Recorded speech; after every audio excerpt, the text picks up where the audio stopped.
Hi Pisces! This is Pisces Hub. Welcome to my channel. So for today's video, gagawa tayo ng daily reading for Pisces sa araw na ito. Okay? This is a timeless reading. So, pwede mag-resonate sa'yo, pwede pong hindi. Okay? Kahit anong araw, buwan, taon, basta tugma sa'yo, Pisces, take mo lang. Okay? So, gamitin natin itong tarot card. Alamin natin kung ano mga posibleng mangyari, mga gabay, mensahe para kay Pisces sa araw na ito. Okay? Reminder lang po na ito ay general reading po. So, pwede pong mag-resonate Pisces, pwede pong hindi. And welcome po ang lahat ng gender, babae, lalaki, LGBT, ay pwede po sa feminine or masculine na energy. Okay? Kahit sino, basta tugma, take lang. Okay? So, alamin natin kung ano mga posibleng mangyari, mga gabay, mensahe ng ating tarot card for Pisces sa araw na napanood ito.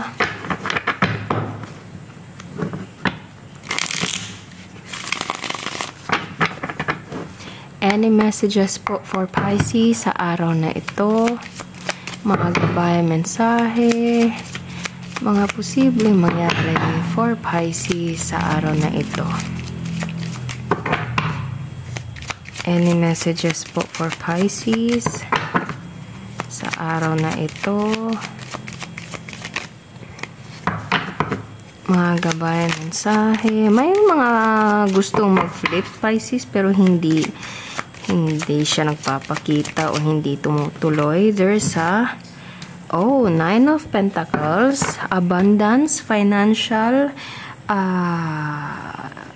like physical gifts. Okay, pwedeng ito ay merong connection sa alahas, meron itong connection something na parang kwintas, jewelries. Okay, pwedeng pera. Okay, so pwede mahilig ka sa ganito, Pisces. Okay, naririnig ko yung word na gold or diamonds. Okay.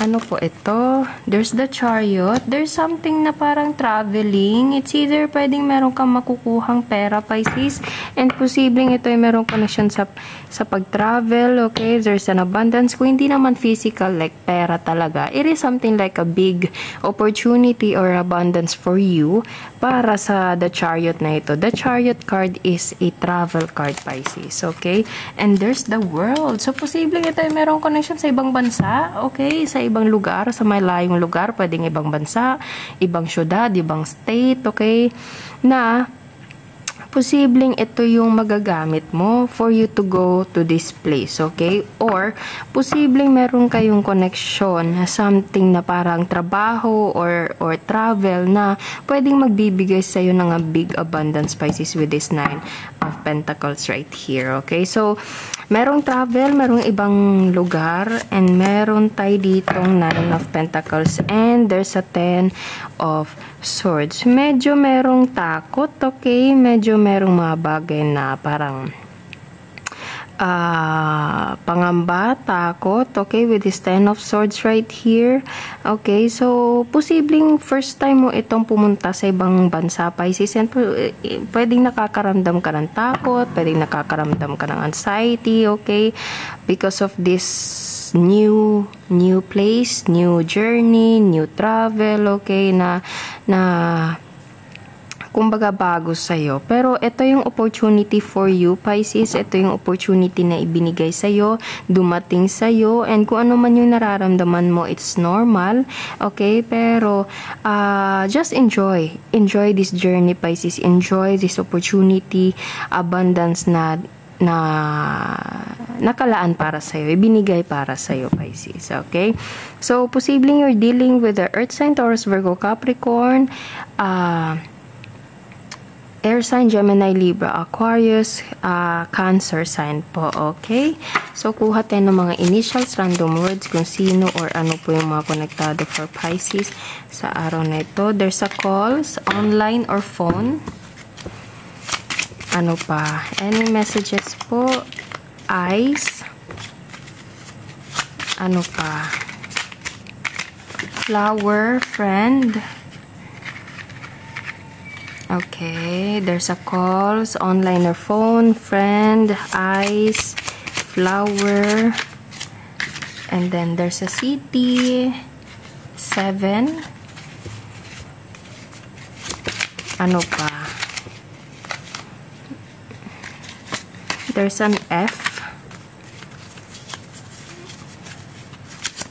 Any messages po for Pisces? Scent. Pwedeng merong flower scent. Mabango yung bulaklak. Pwedeng ito ay kaibigan. There's an F. There's a 7. And medyo marami to Pisces, ano. So, di natin yun kukunin. Isa pa po. Okay. For Pisces, initials, random words na posibleng konektado. There's an S. And tattoo. Pisces, pwedeng ito ay you're dealing with someone na may tattoo. Kasi meron tayo ditong tattoo, Pisces, and meron tayo ditong parang taong nagtatattoo. Okay? So, pwedeng may tattoo ka, or may plano ka magtattoo, or meron ka kaibigang may tattoo. Okay? And posibleng ito ay someone na kakilala mo sa ibang bansa. Okay? Or kaibigan mo, or kung sino man. Okay? So, meron tayo ditong initials na F and S. And then, mga random words, flower. Pwedeng may tattoo ka na flower, Pisces, or you're dealing with someone na may tattoo na flower. There's a calls, online or phone. Then, there's a pabango, scent, tattoo, friend. Meron tayo ditong number 7, eyes, and city. Kasi ito yung mga initials. Okay? So, take nyo lang po kung saan po mag-resonate po. Okay? So, yun po ang ating reading for Pisces sa araw na ito na kung nagustuhan nyo po. Huwag nyo po sanang kalimutan na mag-like at mag-subscribe po sa ating channel. And click the bell button para ma-notify po kayo sa next videos na i-upload natin. Okay? So, thank you Pisces and God bless!